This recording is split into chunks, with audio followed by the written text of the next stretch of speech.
Astro సిండికేట్లో మీ personal and business promotions కోసం కింది నెంబర్కు కాంటాక్ట్ చేయండి.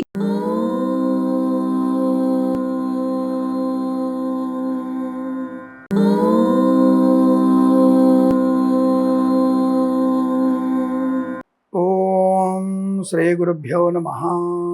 హరి ఓం. సర్వమంగళమాంగళ్యే శివే సర్వార్ధసాధికే శరణ్యే త్ర్యంబికే దేవి నారాయణి నమోస్తుతే. అందరికీ నమస్కారం. మనకి ప్రతిదీ కూడా ధర్మశాస్త్రబద్ధమైనటువంటి విషయాలు చెప్పగలిగేటువంటి ఏకైక ఛానల్ ఆస్ట్రో సిండికేట్ మాత్రమే. అందుకే మన ఛానల్ని సబ్స్క్రైబ్ చేయాలి, లైక్ చేయాలి, షేర్ చేయాలి.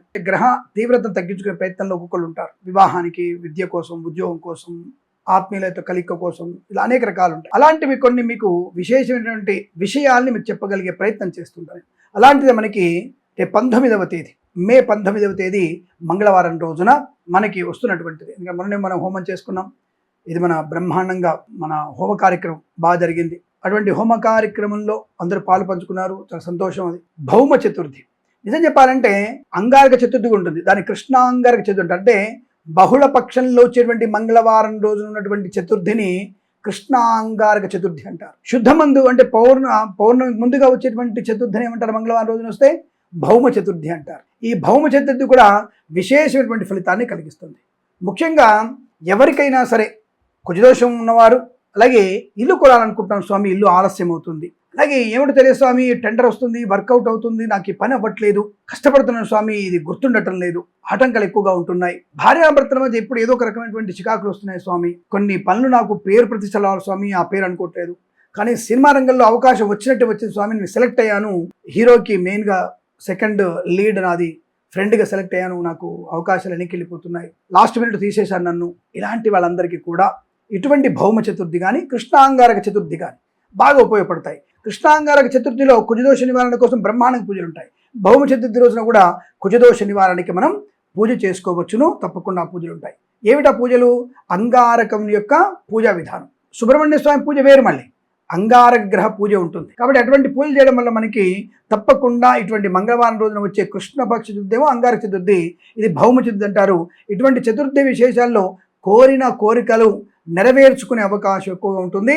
అంగారకుడు పూర్వం తీవ్రమైన తపస్సు చేసి వినాయకుడి నుండి మంగళవారం నాడే చతుర్థి తిథి నన్ను పూజిస్తే సమస్త కష్టాలు తొలగిపోవాలి అని వరం పొందాడట అంగారక గ్రహం. అందుకనే ఆ రోజు మనం మంగళవారం రోజు చతుర్థి వస్తే వినాయకుడు కూడా ఇష్టమైన రోజు. ఎందుకంటే అంగారకుడు అంటే సుబ్రహ్మణ్య స్వామి అంశతో పుట్టినవాడు కదా, కాబట్టి ఆయన్ని మనం పూజిస్తే గణపతికి కూడా ఇష్టం. అందుకనే మంగళవారం రోజున తప్పకుండా మీరు తెల్ల ఆవాలతో, తెల్ల నువ్వులతో, అలాగే ఎవలం దొరుకుతాయి, ఎవలు, వాటితో, మిరియాలతో, అలాగే లవంగాలతో, కాజు పప్పుతో, మోదకాలతో, సుగంధ ద్రవ్యాలతో, అలాగే విప్ప పువ్వుతో మరియు చెరుకు ముక్కలతో మనం గణపతి హోమం చేసినట్టయితే కార్య విఘ్నము కలిగి సమస్త కార్య అనుకూలత పొందుకునే అవకాశం, ఆటంకాలన్నీ కూడా తొలగిపోయి అనుకూలంగా ఉండేటువంటి అవకాశం ఖచ్చితంగా ఉంటుంది. అలాగే జాతకంలో కుజదోషం ఉన్నట్టయితే కుజదోష నివారణకు కూడా అంగారక గ్రహ శాంతి చేసుకోవడం చాలా మంచిది. అసలు అంగారక గ్రహ శాంతి విధానం వేరే ఉంటుంది. సుబ్రహ్మణ్య స్వామి శాంతి విధానం, అంగారక శాంతి ఒకటి కాదు. అంగారక స్వామి గ్రహ మంత్రాలు వేరు, అంగారక చేసే పూజ విధానం వేరు. ఎర్ర పువ్వులతో అంగారకుడిని మనం పూజించి రక్తవర్ణం, రక్తగంధం, రక్తపుష్పం, రక్తమాల్యాంబరధరం, రక్త ఛత్ర ధ్వజ పతాకాదిశోభితం దివ్యరథ సమారూఢం మేరుం ప్రదక్షిణి కుర్వాణం, ఆయన ఉండేటువంటి ఆయన గోత్రనామాలతో పూజింది. అంగారకుడి గోత్రనామాలతో పూజ ఉంది. కాబట్టి అటువంటి అంగారకుడిని కనుక మనం నవగ్రహాలకి, దేవాలయానికి వెళ్ళి చేసుకోవడం, లేదు అంగారక విగ్రహాన్ని ఇంటికి తెచ్చుకొని ఇంట్లో కూడా పూజించడం, అంగారక గ్రహ హోమాన్ని చేసుకోవడం. ఎవరికైనా కుజగ్రహ మహాదశ అంతర్దశ జరుగుతుంటే తప్పకుండా వాళ్ళు ఈ అంగారక చతుర్థి రోజున మీరు ఖచ్చితంగా కుజగ్రహ జపం చేయించుకోండి. వివాహ యోగము, సంతాన యోగం పొందడానికి అవకాశం ఉంటుంది. రుణ విముక్తి, వ్యాపారంలో కలిసి రాని వాళ్ళు కానీ, వ్యాపారంలో అప్పుల బాధలు అవుతున్న వాళ్ళు కానీ, ఈ అంగారకుడిని రుణహర్త అంగారక గ్రహ జపము కానీ, అలాగే రుణహర్త అంగారక గ్రహ హోమం కానీ చేసిన వారికి తప్పకుండా అనుకూలవంతమైన శుభయోగాలు ఉంటాయి. ఈ రోజు చేయవలసి ఏంటంటే ఏం చేయొచ్చు, ఏం చేయకూడదు అంటే అంగారక రోజున వినాయకుడిని ప్రసన్నం చేసుకోవాలి, దానికి గణపతి హోమం చేయాలి, అంగారక హోమం చేసుకోవాలి, ఉపవాసం ఉండాలి. తప్పకుండా ఈరోజు తలంటు పోసుకోవాలి. మర్చిపోయాను, మంగళవారం తలంటు పోసుకోదు కదండి. ఇటువంటి దీక్షా సమయంలో తలంటు పోసుకోవాలి. తలంటు పోసుకొని తప్పకుండా ఎర్ర చందనం ముఖాన్ని పెట్టుకొని, ఎర్రటి బొట్టు పెట్టుకొని, తప్పకుండా ఆడవాళ్ళు పారాణి రాసుకొని, కాళ్ళకి పారాన్ని పెట్టుకొని, పసుపు రాసి పారాన్ని పెట్టుకోవాలి. మంచిగా తల నిండా జడ నిండా పూలు పెట్టుకొని, ఎర్ర పూలు కనకాంబరములు పెట్టుకొని దేవాలయానికి వెళ్ళి తప్పనిసరిగా మీరు అక్కడ అంగారకుడు పూజ చేయాలి. చాలా విశేషం.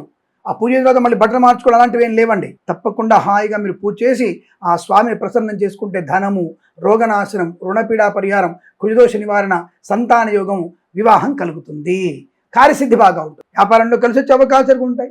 ఉదయాన్నే తలస్నానం చేసి ఉపవాసం ఉండి అంగారకుడికి రంగు ప్రీతిపాత్రం కాబట్టి ఎరుపు రంగు కాబట్టి ఆయన ఎరుపు రంగు వస్త్రాలు ధరించి ఉపవాసం ఉండి సాయంకాల సమయంలో చేసుకోవడం ఇంకా మంచిది. ప్రదోష కాలంలో చేసుకోవడం మంచిది. అలాగే ఆయనకి మనకి ఇవి ఉంటాయి, ఏవి మన మేడిపండు నైవేద్యంగా పెట్టడం ఒకటి, తర్వాత మనకి దానిమ్మ పండు ఆయన నైవేద్యంగా పెట్టడం ఒకటి విశేషంగా చెప్పబడుతుంది. అలాగే స్వామివారికి ఈ శనగతో చేసినటువంటి వడలు, శనగపప్పు వడలు, అలాగే స్వామివారికి ఇష్టమైనటువంటిది కందిపప్పు లాంటి పదార్థాలు, కందులు నైవేద్యంగా పెట్టడం, కందిపప్పు నైవేద్యంగా పెట్టడం వల్ల స్వామివారికి ప్రయోజనం బాగా ఉంటుంది. ఇది విషయం గుర్తుపెట్టుకోండి. అలాగే ఈ రోజున వినాయకుడిని అభిషేకం చేసినా, అర్చన చేసినా చాలా అనుకూలంగా ఉంటుంది, కలిసి వస్తుందన్న విషయాన్ని గమనించండి. గరికతో గణపతిని పూజ వల్ల ఆయన అంగారకుడు ప్రసన్నుడవుతాడు, తన ఇష్టదైవాన్ని పూజించేందుకు బాగా ఉంటాడు. అలాగే ఆ రోజున ఏకదంతాయుద్మహే వక్రతుండాయ ధీమహి తన్నో దంతి ప్రచోదయాత్ అన్న మంత్రాలు వినాలి, చదవకూడదు.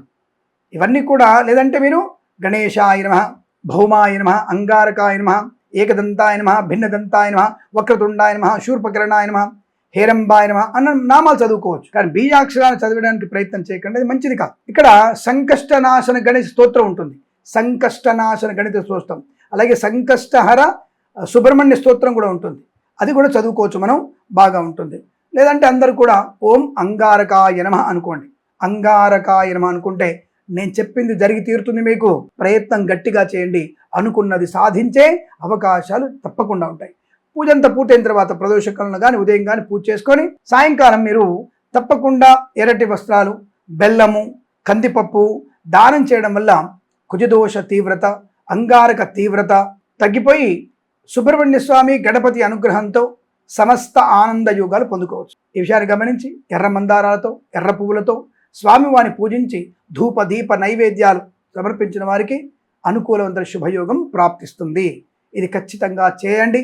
మీకు కుజదోషం పటాపంచలవుతుంది, రుణపీడా పరిహారం ప్రారంభమవుతుంది, ఆర్థికమైనటువంటి ప్రయోజనం పొందుకుంటారు.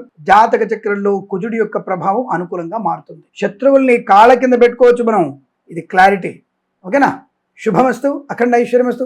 మరి మర్చిపోకుండా మన ఛానల్ని సబ్స్క్రైబ్ చేస్తున్నారు కదా, చేస్తారని తెలుసు. మీరందరూ మంచివాళ్ళు, గొప్పవాళ్ళు, మంచి మనసున్న వాళ్ళు. మీరు మన ఛానల్ని సబ్స్క్రైబ్ చేస్తారు, లైక్ చేస్తారు, షేర్ చేస్తారు, 10 మంది చేత సబ్స్క్రైబ్ చేయిస్తారు. ఆ నమ్మకంతో, ప్రేమతో మీ కిరణ్ శర్మ.